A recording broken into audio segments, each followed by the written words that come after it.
धात्री त्रैलोक्यं मङ्गलं कुरु बिन्दुप्रदेशनिरतोज्ज्वलचित्कलाङ्गे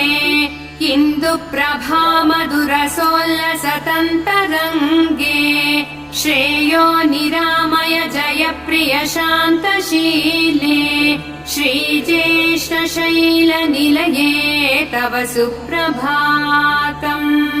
तव सुप्रभातमभिलाण्डनायिके सुरमुख्यमौळिमणिदीप्तपादुके विषवंशर्वाजनितादिकल्यके कुसुमाख्यगुप्ततनये दयानिधे